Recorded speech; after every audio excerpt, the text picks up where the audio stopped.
2016-21 കാലഘട്ടത്തിൽ പല്ലും നഖമുള്ളൊരു പ്രതിപക്ഷ നേതാവായി അയാൾ മാറി.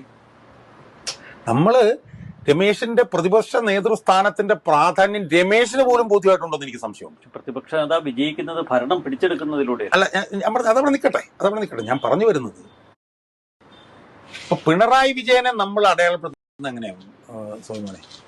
ആരും തടയാൻ ധൈര്യമില്ലാത്ത ഒരു ധൈര്യപ്പെടാത്ത അപ്രമാദിത്വമുള്ള, എന്ത് വിചാരിച്ചാലും അത് നടപ്പിലാക്കുന്ന അങ്ങയുടെ ഭാഷയിൽ ഏക ഛത്രാധിപതി. സത്യമാണല്ലോ. കാരണം 2021-26 കാലഘട്ടത്തിൽ നമ്മളതാണല്ലോ കാണും. ആ പിണറായി വിജയനെ ഒരു ഡസൻ തവണയെങ്കിലും മുട്ടുകുത്തിച്ചിട്ടുണ്ട് സോമനെ. അപ്പം അതിന്റെ ഒരു പ്രാധാന്യം ചെറുതാണ്. സ്പ്രിംഗ്ലർ മുതൽ എത്ര വിഷയങ്ങളിൽ, ഏറ്റവും ഒടുവിൽ കോർപ്പറേറ്റീവ് ബാങ്കുകളിലെ അതിപ്പോ ഞാൻ പറഞ്ഞ 16-21 കാലഘട്ടത്തിൽ അങ്ങനെയൊക്കെ ചെയ്തിട്ടും പിണറായി വിജയൻ ഇത്രയേറെ മുട്ടുകുത്തിച്ചിട്ടും അയാളുടെ നേതൃത്വത്തിൽ ഉള്ള പ്രതിപക്ഷത്തിന് അധികാരത്തിൽ കയറാൻ പറ്റിയില്ല. അത് അയാളുടെ കുഴപ്പം കൊണ്ടല്ല എന്നുള്ളത് ആർക്കറിയാൻ പാടില്ല. അത് കോവിഡ് കിറ്റും പെൻഷനും ഉണ്ടായിരുന്നു എന്നുള്ളത് ആർക്കാണ് അറിയാൻ പാടില്ല.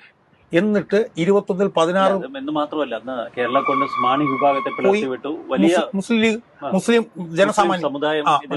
അപ്പൊ ഇതിലൊന്നും രമേശ് ചെന്നിത്തലയ്ക്ക് ഒരു റൂളും ഇല്ല.